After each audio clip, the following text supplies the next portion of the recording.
கர்த்தருடைய நாமம் மகிமைப்படுவதாக. நாம் யோவான் எழுதின சுவிசேஷம் 20வது அதிகாரம் 29வது வசனத்தை நாம் வாசிப்போம். யோவான் 20:29.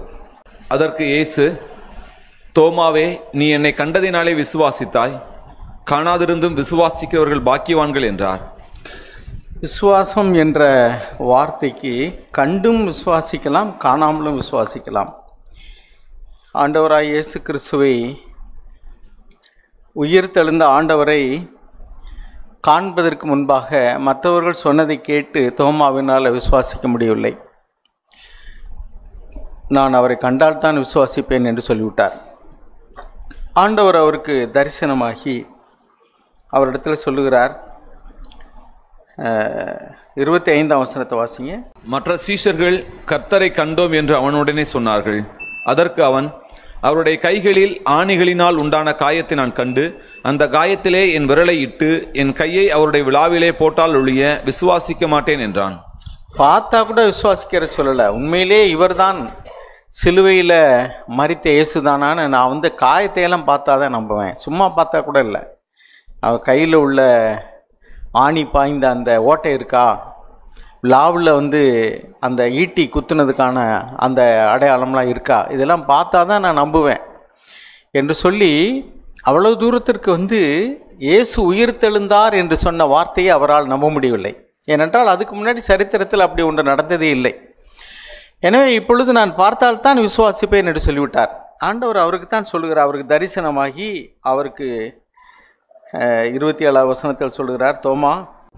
பின்பு அவர் தோமாவை நோக்கி, நீ உன் விரலை இங்கே நீட்டி என் கைகளை பார், உன் கையை நீட்டி என் விழாவிலே போடு, அவிசுவாசியாய் இராமல் விசுவாசியாய் இரு என்றார். தோமா அவருக்கு பிரதியுத்தரமாக, என் ஆண்டவரே, என் தேவனே என்றான். அப்பொழுதுதான் ஆண்டவர் அவர்கிட்ட சொல்லுகிறார், because you have seen me, என்னை நீ கண்டதினால் இப்பொழுது நீ விசுவாசிக்கிறாய். இப்பொழுது காணலைன்னா கண்டிப்பாக தோமா விசுவாசித்திருக்க மாட்டார். காணாமல் விசுவாசிக்கிறவர்கள் பாக்கியவான்கள். நம்ம எல்லாரும் அவரை காணவே இல்லை. அப்போ தரிசித்து விசுவாசிக்கிறவர்களும் இருக்கிறார்கள், தரிசிக்காமலே விசுவாசிக்கிறவர்களும் இருக்கிறார்கள். அப்போ ஆண்டவர் இந்த இடத்துல எது மேன்மைன்னு சொல்கிறாருன்னா, பார்க்காமலேயே விசுவாசிக்கிறவர்கள் தான்ப்பா பாக்கியவான்கள் அப்படின்னு சொல்கிறார். அப்போ நம்மெல்லாம் பாக்கியமற்ற ஜனங்களாக இருக்க முடியும். ஆனால் நம்மளால் விசுவாசிக்க முடியலன்னு வச்சுங்களேன், அப்போ நாமளும் அந்த பாக்கியத்தை இழக்க முடியும். உண்மையிலேயே காணாமலேயே பார்க்காமலேயே நாம் விசுவாசிக்கிறோம்னா நம்ம பாக்கியவான்கள் தான், அவர்களை காட்டிலும் பாக்கியவான்கள். ஏனென்றால் அவர்கள் கண்டதினால் விசுவாசித்தார்கள், நம்ம காணாமலே விசுவாசிக்கிறோம். ஆனால் விசுவாசிக்கவில்லைன்னு வச்சுங்களேன் இருதயத்துக்குள்ளே, இப்போ நாமல் அபாக்கியவான்களாய் போய்விடுவோம். இப்பொழுது நான் இந்த விசுவாசத்தை குறித்து தான் நான் தியானிக்க வேண்டும் என்று நினைக்கிறேன். நம்முடைய வாழ்க்கையில் அநேக காரியங்கள் ஏன் இப்படி நடக்கிறது என்று நமக்கு தெரியவில்லை. யோவான் எழுதின சுவிசேஷத்திலேயே 13வது அதிகாரத்தில் 7வது வசனம், பேதுருக்கிட்ட ஆண்டவர் கால்களை கழுவ வருகிறார். அப்பொழுது பேதுரு சொல்கிறார், ஆண்டவரே, நீரா என் கால்களை நீர் கழுவவே கூடாது, நீங்கள் என்னுடைய கால்களை கழுவுறதா, ஒரு அடிமை செய்கிற வேலை இது என்று சொல்லி சொல்லுகிறார். அப்பொழுது 7வது வசனம், இயேசு அவனுக்கு பிரதியுத்தரமாக, நான் செய்கிறது இன்னதென்று இப்பொழுது நீ அறியாய், இனிமேல் அறிவாய் என்றார். அப்படின்னு என்ன அர்த்தம்? What I do you do not realise now, பின்னாடி அறிவாய். அப்போ இப்போ உனக்கு தெரியாது, அதை அவர் சொல்லவும் இல்லை. பின்னாடி நீ அறிந்து கொள்வாய், இப்பொழுது எனக்கு இடம் கொடு, அவ்வளோதான். யோவான் ஸ்நானகிட்ட ஞானஸ்நானம் எடுக்க போகிறாரு. அவர் ஆண்டவரே, நான் உம்மிடத்தில் வர வேண்டியதாக இருக்க, நீர் என்னிடத்தில் வரலாமா, இப்பொழுது இடம் கொடு. இப்படி தான் நிறைய விஷயங்கள் நம்ம வாழ்க்கையில் நடக்கும் பொழுது ஏன் இப்படி நடக்குது அப்படின்னு நமக்கே தெரியல. தேவனுடைய வழிகளும் நம்முடைய வழிகளும் ஒன்றல்ல. பேதுரு தான் எழுதுகிறார். 1 பேதுரு 1ஆம் அதிகாரம் 8ஆம் வசனத்தில் அவர் வாழ்க்கையில், ஆண்டவரே, நீரே ஆனால் நானும் கடல் மேலே நடக்கணும் அப்படின்னு சொன்னார். அப்படியே நேரத்தை ஒரு அடையாளத்தை தேடுகிறார். யூதர்கள் அடையாளங்களை தேடினார்கள், கிரேக்கர்கள் அற்புதங்களை தேடினார்கள். அப்படி தான் பேதுருவும் கடல் மேலே ஆண்டவர் நடந்து வரும் பொழுது, நான் தான் பயப்படாதீர்கள் என்று சொன்னார். அப்படின்னா நானும் நடந்து வரணும், எனக்கு உதவி செய்யுங்க. சார் நடந்த பின்னாடி தான் ஆக இப்படி தான் நிறைய காரியங்களில் இது ஏன் இப்படி நடக்குது அப்படின்னு தெரியலன்னா நாம் நீங்கள் தானா இது உங்கள் சித்தம் தானா அப்படின்னு நமக்குள்ள ஒரு சந்தேகம் விழும்புகிறது.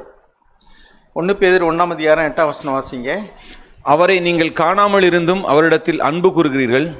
இப்பொழுது அவரை தரிசியாமல் இருந்தும் அவரிடத்தில் விசுவாசம் வைத்து சொல்லி முடியாததும் மகிமையால் நிறைந்ததுமாயிருக்கிற சந்தோஷமுள்ளவர்களாய் களி கூர்ந்து. அடுத்த வசனம். உங்கள் விசுவாசத்தின் பலனாகிய ஆத்ம ரட்சிப்பை அடைகிறீர்கள். போதும். நம்முடைய விசுவாசம், உண்மையான விசுவாசம் நமக்குள்ள இருக்குன்னா நம்ம ஆத்மா ரட்சிக்கப்படும். இன்னைக்கு உலகத்தில் நிறைய கிறிஸ்தவர்கள் இருக்கிறாங்க. கிறிஸ்தவர்கள் என்று பெயர் வைத்திருக்கிறவர்கள் திருச்சபைகளுக்கு போகிறவர்கள் இருக்கிறார்கள். ஆனால் உண்மையிலேயே அவர்கள் விசுவாசிக்கிறார்கள்னா இல்லவே இல்லை. இந்த இடத்துல ஒரு குண்டு விழுக போகுது அப்படின்னு சொல்கிறான்னு வச்சுங்களேன். இப்போ நிறைய மிரட்டல்கள்லாம் வருது. செக்ரட்டேரியட்டுக்கு வருது, ரயில்வே ஸ்டேஷனுக்கு வருது, ஏர்போர்ட்டுக்கு வருது, எல்லாத்துக்கும் வருது. உண்மையிலேயே அதை நம்பக்கூடிய மனிதர்கள் எல்லாரும் அப்படியே பதஷ்டத்தோடு பரபரப்பாக ஓடுவார்கள். அல்லது விசுவாசமாக இருக்கிறவர்கள், ஆண்டவரே நீர் அனுமதியாவில் எனக்கு ஒன்றும் வராது, அதனால் நான் குடும்பமான வரைக்கும் பாதுகாப்பாக இருப்பேன், ஆனால் அதுக்காக நான் பயப்பட மாட்டேன் அப்படின்னு சொல்லுவாங்க. ஆனால் உண்மையிலே நான் விசுவாசிக்கிறேன்னு சொல்லிட்டு கொஞ்சம் கூட பயப்படாமல் அலட்சியமாக யாராவது இருப்பாங்களா? அப்படின்னா அவங்க அதை நம்பலேன்னு அர்த்தம். இந்த இடத்துல குண்டு வெடிக்க போகுது அப்படின்னு சொன்னால் அதை நம்புகிறவர்கள் எல்லாரும் ஒன்று பயப்படுவார்கள் அல்லது பதஷ்டம் அடைவார்கள். ரெண்டுமே இல்லை. அவங்க வாட்டில் அலட்சியமாக இருக்கிறாங்கன்னா அதை அவர்கள் நம்பவில்லை என்று தானே அர்த்தம். ஆண்டவராக இயேசு கிறிஸ்து அவருடைய வருகையை குறித்து சொல்லியிருக்கிறார். மரணத்திற்கு பின்னாடி உள்ள நியாய தீர்ப்பை குறித்து சொல்லியிருக்கிறார்.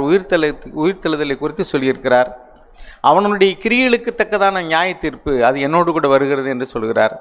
அப்படின்னா மரணத்திற்கு பின்னாடி ஒவ்வொரு மனிதனும் அவனவன் செய்த நன்மைக்காவது தீமைக்காவது தேவனுக்கு கணக்கு கொடுக்க வேண்டும் என்ற வார்த்தையை விசுவாசித்தால் இந்த பூமியிலே எப்படி அவர்கள் துணிகரமாக பாவம் செய்ய முடியும்? துணிகரமாக போய் சொல்லுகிறார்கள், துணிகரமாக ஏமாற்றுகிறார்கள். வேசித்தனம், விபச்சாரம், பொருளாசை, திருடு, எல்லா விதமான தீமை, பாவம் எல்லாம் நிறைந்து வாழ்கிறார்கள். ஆனால் கிறிஸ்தவர்கள் என்று சொல்லுகிறார்கள். கிறிஸ்மஸ் கொண்டாடுறாங்க, ஈஸ்டர் கொண்டாடுறாங்க, புது நன்மை கல்யாணம் வைக்கிறாங்க, என்னென்னமோ இயேசுவின் பேரால் செய்கிறாங்க. இயேசுவை ஒரு படம் போட்டு அதை பிரதிபலிக்கிறாங்க. அவங்ககிட்ட போய் இயேசு ஆண்டவர் சொன்ன வார்த்தையை நீங்கள் நம்புறீங்களான்னு கேட்டால் சரி சிரித்து கொண்டு ஆமாம்பாங்க. விசுவாச பிரமாணம் என்றால் ஆண்டவர் மரித்தார், உயிர்த்தார், மீண்டும் வருவார். இதெல்லாம் கிளிப்புள்ள மாதிரி சொல்லுவாங்க. கிளிப்புள்ள மாதிரி சொல்கிறீங்களே, எதுக்காக வர்றார் அவர்? பூமியை நியாயந்திருக்க வருகிறார். உண்மையிலே நீ அதை விசுவாசிக்கிறது உண்மையானால் பாருங்க, ரோமருக்கு எழுதின நிருபம் 14வது அதிகாரத்தில் ரோமர் 14:12 வாசிங்க. ரோமர் 14:12. ஆதலால் நம்மில் ஒவ்வொருவனும் தன்னை குறித்து தேவனுக்கு கணக்கு ஒப்புவிப்பான். நம்மில் ஒவ்வொருவனும் தன்னை குறித்து இன்னொருவர் போய் கணக்கு கொடுக்கறது இல்லை, இன்னொருவருக்காக கொடுக்கறது இல்லை. நாம் ஒவ்வொருவரும் தேவனுக்கு முன்பாக நாம் கணக்கு கொடுக்க வேண்டும். அதே மாதிரி மத்தேயு 12:36 மனிதர் பேசும் வீணான வார்த்தைகள் யாவையும் குறித்து நியாய தீர்ப்பு நாளில் கணக்கு கொடுக்கணும். இப்படிலாம் வார்த்தை எழுதியிருக்கு.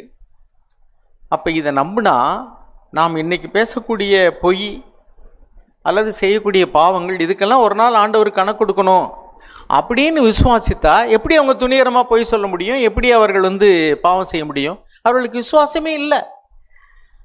ஆண்டவருடைய வார்த்தையை குறித்து சொன்னால் கூட வாக்குவாதம் பண்ணுதல் இருக்கிறார். வேதத்தில் இப்படி எழுதியிருக்கிறதே, நீங்கள் இதை நம்பவில்லையா என்று கேட்டால் நமக்கு பரிதாபமாக இருக்கிறது. ஆண்டவருடைய வார்த்தை எப்படி இருக்குதே, சொன்னாலும் கேட்க மாட்டேங்கிறாங்களே. நம்முடைய நண்பர்கள், உறவினர்கள் எத்தனையோ பேர்கிட்ட ஆண்டவருடைய வார்த்தை எப்படி இருக்குன்னு கேட்டால் அவங்க அதுக்கெல்லாம் கவலைப்படுறதே இல்லை. அருமையானவர்களே, நாம் விசுவாசிக்கிறோமா? பிசாசுகளை குறித்து கூட எழுதியிருக்கு, விசுவாசித்து நடுங்குகின்றன எழுதியிருக்கு. ஆனால் கீழ்ப்படுகிறது இல்லை. ஆனால் விசுவாசிக்காமலே இருக்கிறவர்களை குறித்து என்ன சொல்லுவோம்? கண்டு விசுவாசிக்கிறவர்கள், காணாமல் விசுவாசிக்கிறவர்கள். காணாமல் விசுவாசியாமல் இருக்கிறவர்கள் தங்களை விசுவாசிகள் என்று சொல்லிக் கொள்கிறவர்கள். விசுவாசம் என்பதே என்ன அப்படின்னு வேதத்தில் விளக்கம் சொல்லியிருக்கு பாருங்க. எபிரேயர் 11 நம்ம எல்லாருக்கும் தெரியும். எபிரேயர் 11:1 வாசிங்க. விசுவாசமானது நம்பப்படுகிறவர்களின் உறுதியும் காணப்படாதவர்களின் நிச்சயமுமாய் இருக்கிறது. விசுவாசம் என்பது என்ன அப்படின்னா, நாம் எதை நம்புகிறோமோ அதில் உறுதியான நம்பிக்கை. சும்மா ஏனோதானு இல்லை, உறுதியாக நம்புறது.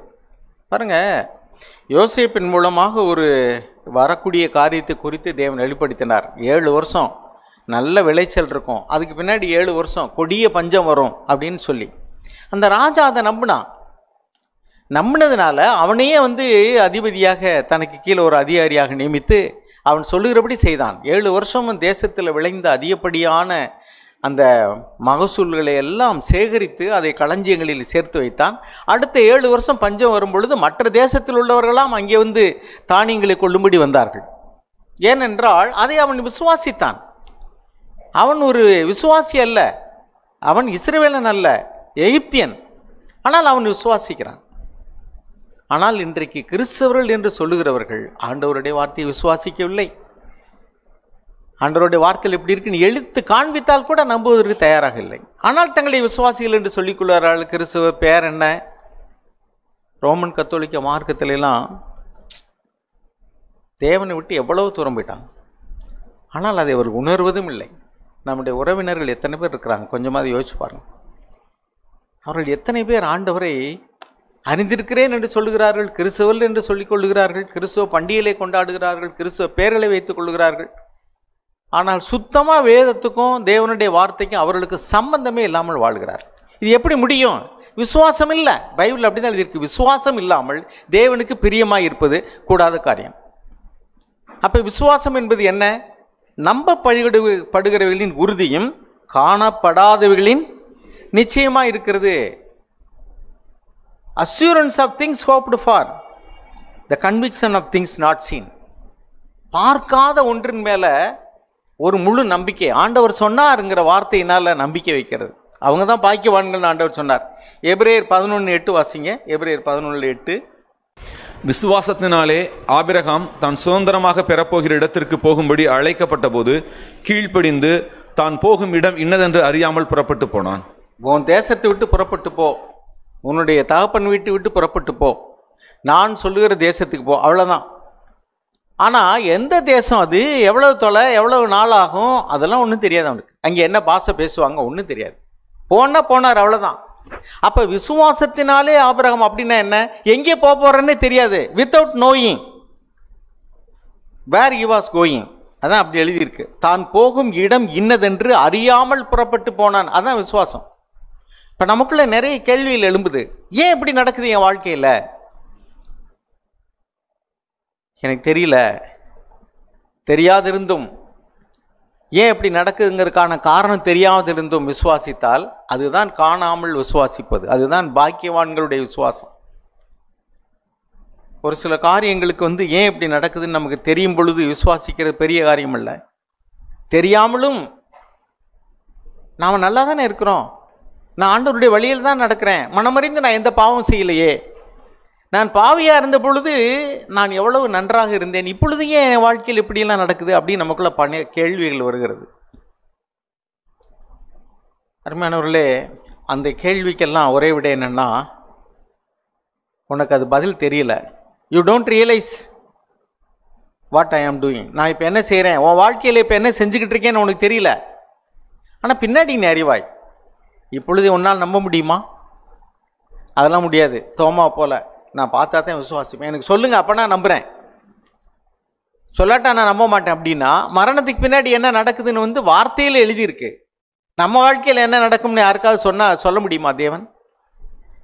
நம்ம ஒவ்வொருவருடைய வாழ்க்கையிலையும் மரணம் ஒன்று உண்டுங்கிறது நமக்கு தெரியும். ஒரு முறை பிறப்பதும் பின்பு மரிப்பதும் பின்பு நியாய தீர்ப்படைவதும் எல்லா மனிதருக்கும் நியமிக்கப்பட்டிருக்கு, அது மட்டும் தெரியும். ஆனால் அந்த நியாய தீர்ப்பு how it is going to be, எப்படி இருக்க போகுது, நம்ம என்ன பலனை அடைவோம், இங்கே நம்ம செய்த நன்மைக்காவது தீமைக்காவது நமக்கு எதிர்காலத்தில் என்ன பலன் கிடைக்க போகுது, அதெல்லாம் நமக்கு தெரியாது. தெரியாமல் தான் நம்ம விசுவாசிச்சுட்டு இருக்கோம். இந்த பயணம் ஆபிரகாம் போகிறது போன்ற ஒரு பயணம் தான். எங்கே புறப்பட்டு போகிறோம், நம்முடைய எண்டு என்னன்னு தெரியாமே போனார் இல்லை, அதனால தான் அவர் விசுவாசத்துக்கு தகப்பன் என்று வாசிக்கிறோம்.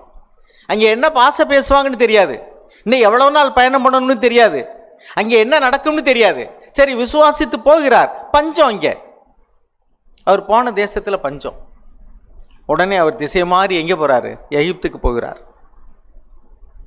தேவன் பேசவே இல்லை, மௌனமாக தான் இருக்கிறார். அங்கே போய் சாராள் இடத்துல உனக்கு ஒரு சந்ததி பிறக்கும்னு சொல்லி தேவன் வாக்கு பண்ணியிருக்கிறார்.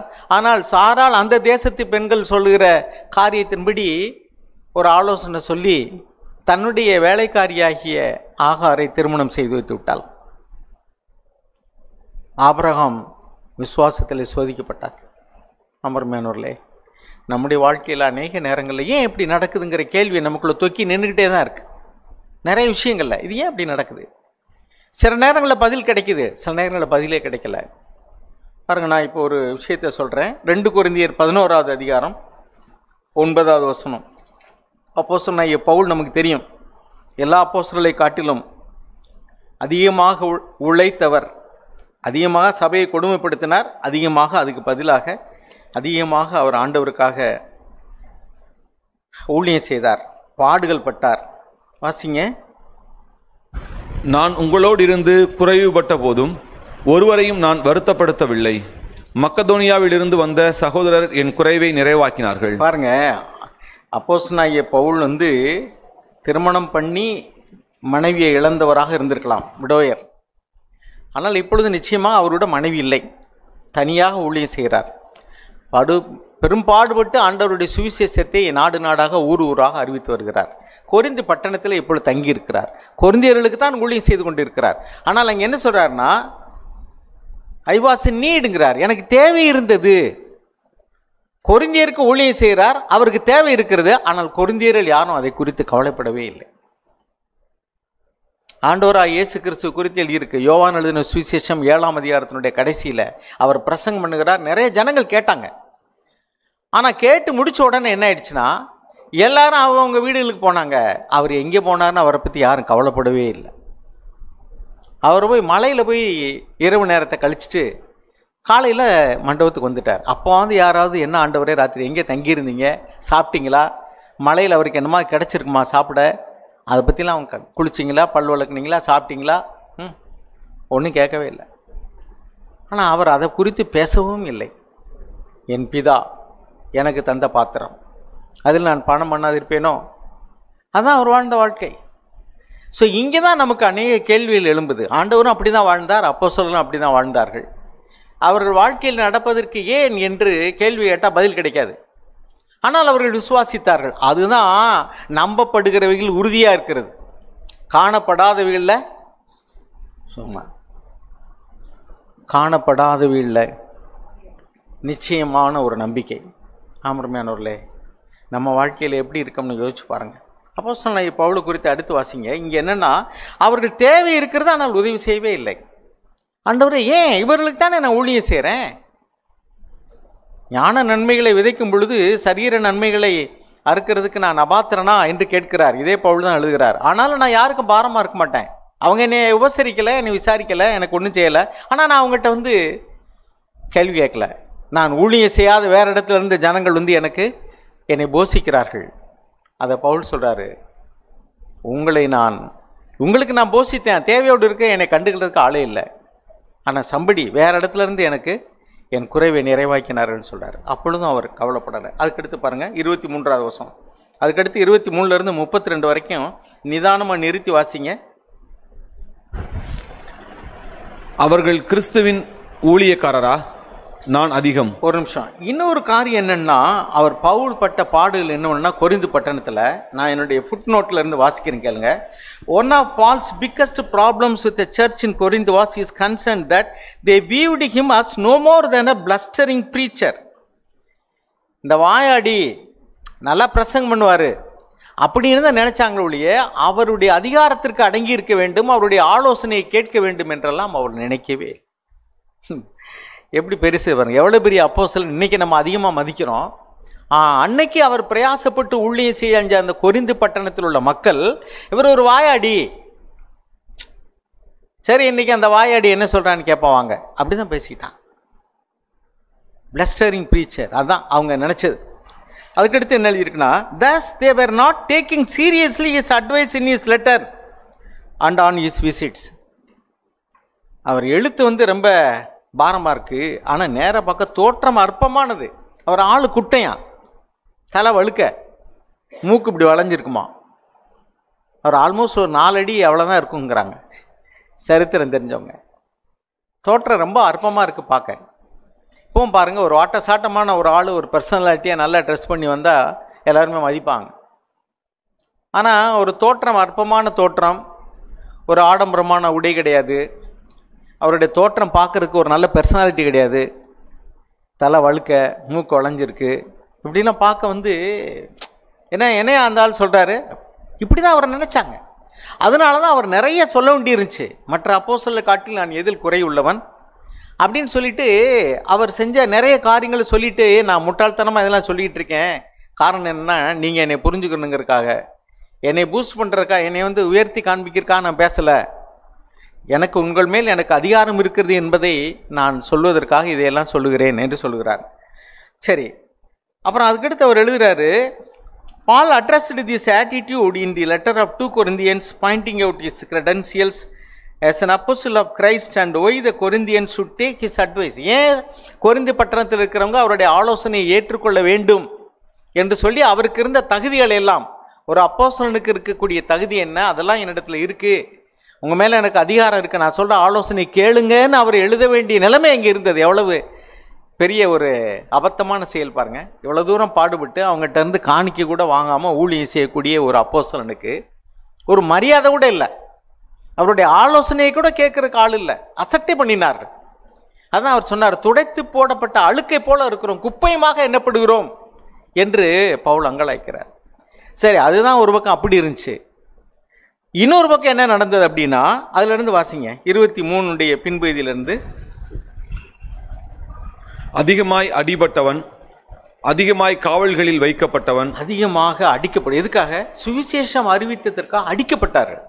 வேதத்தில் எழுதியிருக்கவன் தலையில் உள்ள முடியெல்லாம் என்னப்பட்டிருக்கு, அதில் ஒன்றாயிலும் தேவனுக்கு சித்தம் இல்லாமல் கீழே விழாது அப்படின்னு எழுதியிருக்கு, ஆண்டவரே சொல்லியிருக்கிறாரு. அப்போ ஏன் ஆண்டவரே இவரை அடிக்கிறதுக்கு நீங்கள் அனுமதிச்சிங்க?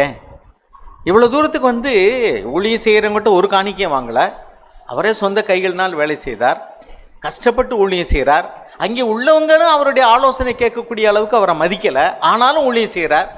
இப்பொழுது 10 குறைக்கு வந்து அவருக்கு அடி வேற. எத்தனை அடி? அநேக முறை அடிக்கப்பட்டேன், beaten times without number அப்படின்னாக்க எத்தனை முறை அடிக்கப்பட்டேன்னு எனக்கு தெரியாதுப்பா. அடி எங்கே போனாலும் அடி உதை.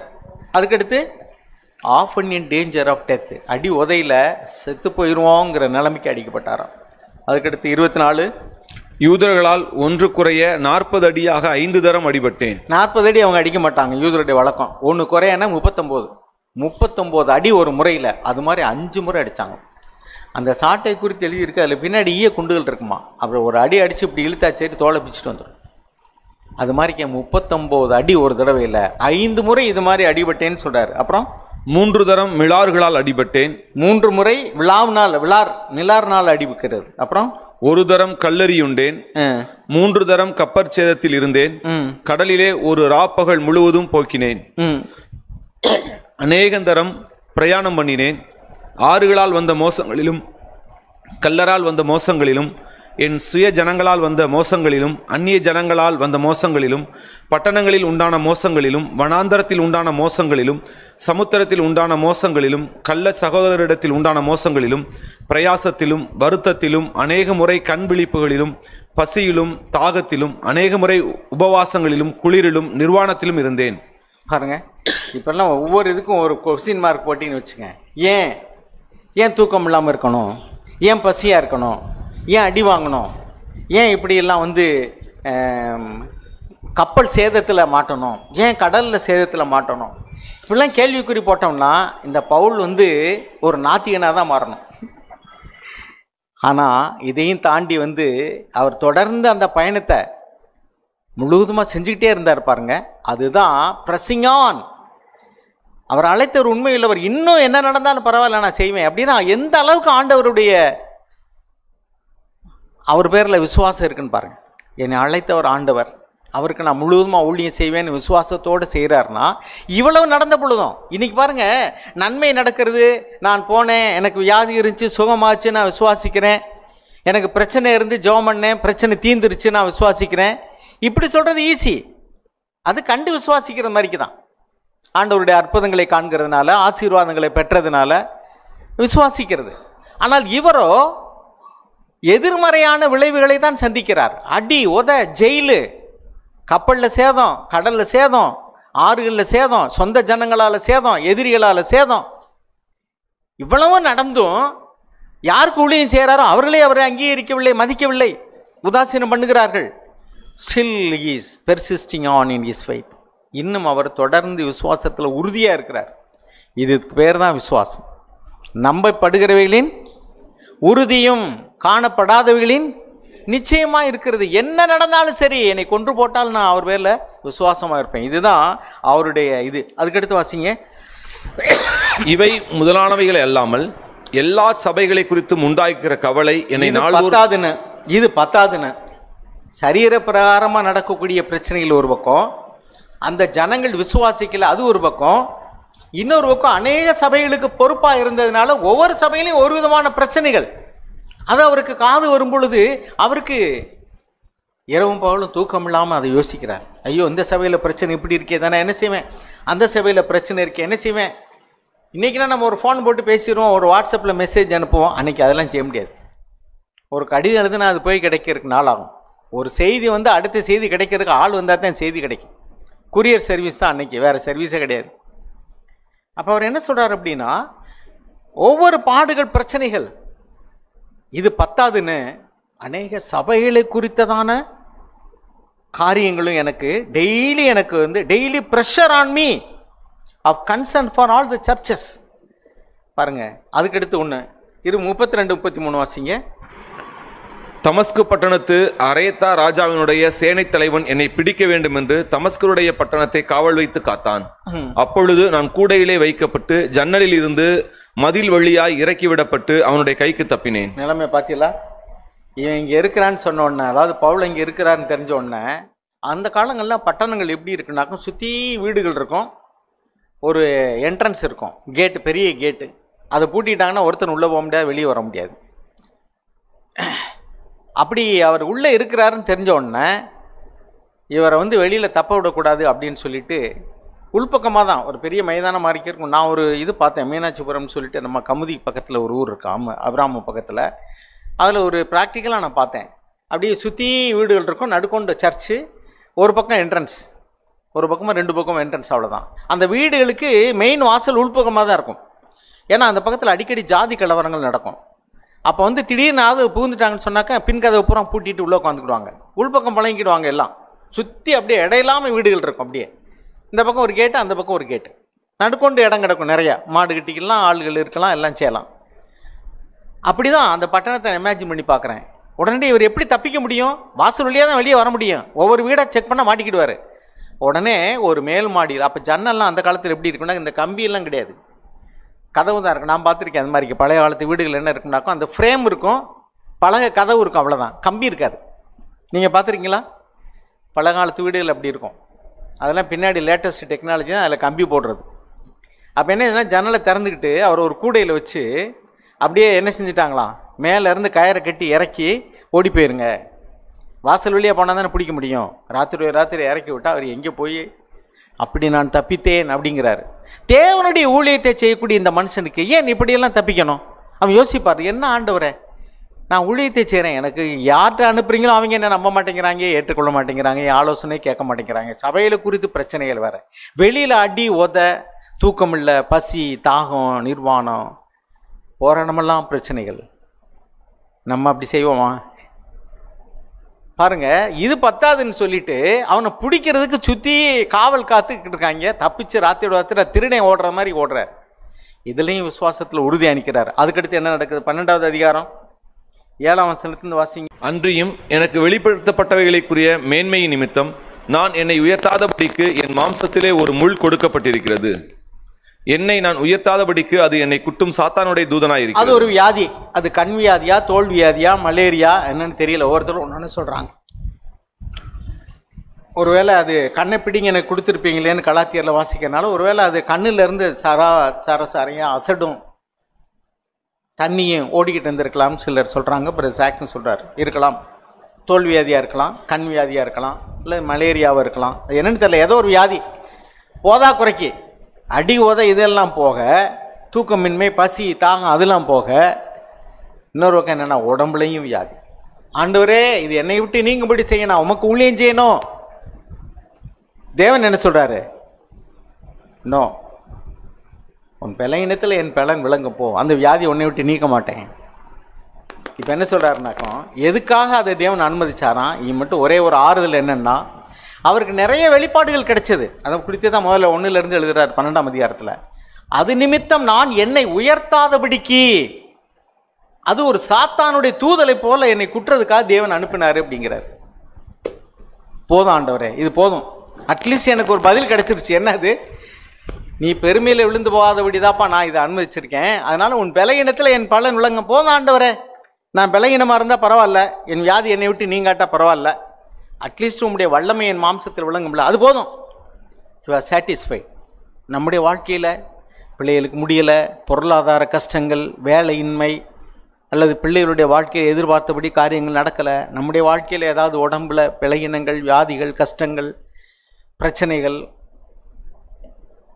இப்பொழுது நம்முடைய மனதில் இப்படி கேள்வி எழும்புது. இந்த கேள்விக்கு பதில் என்னென்னா, தேவன் விசுவாசத்தை பரீட்சித்து பார்க்கிறார். பேதுரு எழுதுகிறார், அழிந்து போகிற பொன் அக்கினியினால சோதிக்கப்படும், அதை காட்டிலும் விலையேறப்பட்டதாக இருக்கிற உங்கள் விசுவாசமானது சோதிக்கப்பட்டு. 1 பேதுரு 1ஆம் அதிகாரத்தில் எழுதியிருக்கிறதுக்கு முன்னாடி. அப்போ சோதிக்கப்படும் பொழுது தான், தங்கத்தை உரசி பார்க்கும் பொழுது தான் அது சரியான தங்கமா போலி தங்கமானு தெரியும். உரசும் பொழுது சகோதரனே, தேவன் தான் உன்னை உரசி பார்க்குறாரு, விசுவாசத்தில் உறுதியாக இருந்துரு. அதுதான் இப்பொழுது நமக்கு கிடைக்கக்கூடியதான வார்த்தை. தேவன் உன்னை சோதிக்கும் பொழுது, சோதித்து அறியும் பொழுது, அவர் பொல்லாங்கினால் சோதிக்கிறவர் அல்ல, ஆனால் சோதனையை அனுமதிக்கிறார். சாத்தானுடைய தூதன்னு சொல்லிட்டார் பவுல். வியாதியை தேவன் தரல, ஆனால் அதை தேவன் நீக்கலை. பிரச்சனையை தேவன் தரல, ஆனால் பிரச்சனையை தேவன் அனுமதிக்கிறார். எதுக்காக? உன் விசுவாசம் எந்த அளவுக்கு இருக்கு? தேவன் தேவன் சொல்றியே, நீ இந்த வழியில் போனில, அதான் உனக்கு, நீ மதம் மாறி போயிட்டில, சபை மாறி போயிட்டில, அதனால தான் உனக்கு இப்படி நடந்துச்சு அப்படின்னு சிலர் சொல்லுவாங்க.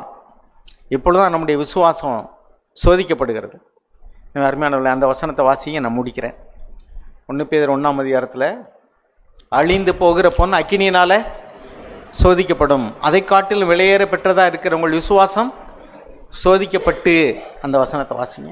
அழிந்து போகிற பொன் அக்கினியினாலே சோதிக்கப்படும், அதை பார்க்கிலும் அதிக விலையேற பெற்றதாய் இருக்கிற உங்கள் விசுவாசம் சோதிக்கப்பட்டு இயேசு கிறிஸ்து வெளிப்படும் போது உங்களுக்கு புகழ்ச்சியும் கனமும் மகிமையும் உண்டாக காணப்படும். 1 பேதுரு 1ஆம் அதிகாரம் 7ஆம் வசனம். அருமையானவர்களே, இப்பொழுதுதான் 8ஆவது வசனத்தில் எழுதுகிறாரு, நீங்கள் காணாமல் விசுவாசிக்கிறீர்கள். எனவே நாம் கேட்கறது கிடைக்காட்டாலும் பரவாயில்ல, ஏன் நம்முடைய வாழ்க்கையில் இப்படி நடக்குதுன்னு தெரியாட்டாலும் பரவாயில்ல. ஆண்டவர் 13 யோவான் 7 வாட்சம்ல, யோவான் 13:7, இப்பொழுது நான் என்ன செய்யறது என்னன்னு உனக்கு தெரியாது. You don't know, you don't realise what I ஆம் டூயிங். உன் வாழ்க்கையில் ஏன் இப்படி நடக்குதுன்னு உனக்கு இப்போ தெரியாது, பின்னாடி தெரியும். நம் வாழ்க்கையில் நடக்கக்கூடிய எல்லாமே ரோமர் 8:28-29 என்ன வாசிக்கிறோம்? விசுவாசம் உள்ளவர்களாய் தேவனிடத்தில் அன்பு கூறுவர்களுக்கு சகலமும் நன்மைக்கு எதுவாக நடக்க. சகலம்னா ஆல் திங்ஸ் புட் டுகெதர். தனித்தனியாக பார்த்தீங்கன்னா ஏன்னே தெரியாது, ஆனால் ரிசல்ட்டை பார்த்தீங்கன்னா நன்மைக்கு எதுவாக தான் முடியும். ஸோ தேவன் என் வாழ்க்கையில் எதை செய்தாலும், எதை அனுமதித்தாலும் அது நன்மைக்கு அதுவாக தான் இருக்கும் அப்படிங்கிற விசுவாசம் இருக்கணும். அதுதான் தேவன் நம்மகிட்ட எதிர்பார்க்கிறார். அந்த விசுவாசத்தை தேவன் கணம் பண்ணுவார். அதற்கு ஏன் என்னன்னு எனக்கு காரணம் தெரியல, இந்த பலகீனம் எதனால, இந்த கஷ்டம் எதனால, இந்த பொருளாதார கஷ்டம் எதனால, இந்த நிந்தைகள், அவமானங்கள், பாடுகள், பிரச்சனைகள், மிஸ் அண்டர்ஸ்டாண்டிங், நம்மை மற்றவர்கள் தவறாக புரிந்து கொள்வது. பவுலை தப்பாக புரிஞ்சுக்கிட்டாங்க. ஹி பேஷண்ட்லி என்டியூர்ட் எவ்ரிதிங், எல்லாவற்றையும் பொறுமையோடு சகித்தார். அதுதான் தேவனுக்கு பிரியமானது. கர்த்தர் நறுமணத்தை நுகர்ந்தார்னு சொல்கிறது மாதிரிக்க, அப்படியும் நம்ம விசுவாசத்தில் உறுதியாக நின்றுட்டோம்னா அதுதான் தேவனுக்கு பிரியமான விசுவாசம். அப்படிப்பட்ட விசுவாசத்தை தேவன் நமக்கு தந்தருள்வாராக. ஏன் என்று கேள்வி கேட்காம, ஆண்டவரே எனக்கு நிறைய விஷயங்கள் புரியலை, நிறைய காரியங்கள் விளங்கலை, ஏன் வாழ்க்கையில் ஏன் இப்படி நடக்குதுன்னு எனக்கு தெரியல, என் பிள்ளைகளுடைய வாழ்க்கையில் ஏன் இப்படி நடக்குதுன்னு எனக்கு தெரியல, ஆனாலும் ஆண்டவரே நான் உன் பேருள்ள விசுவாசத்தில் உறுதியாக இருப்பேன். நீர் என்கிட்ட அன்பு தகப்பன், என் வாழ்க்கையில் நீர் எதை செய்தாலும் அது நன்மைக்கு எதுவாக தான் இருக்கும். ஆனால் ஏன் இப்படி நடக்குது, அதனுடைய முடிவு எப்படி இருக்கு எனக்கு தெரியாது, ஆனால் நான் விசுவாசிக்கிறேன். இந்த விசுவாசத்தின் பலன்தான் ஆத்தும ரட்சிப்பு. அந்த விசுவாசத்தை தேவன் நம்மகிட்ட துவக்கி இருக்கிறார், அதை முடிக்க வல்லவர். நாம் விசுவாசத்தில் உறுதியாக இருப்போம். ஆமென்.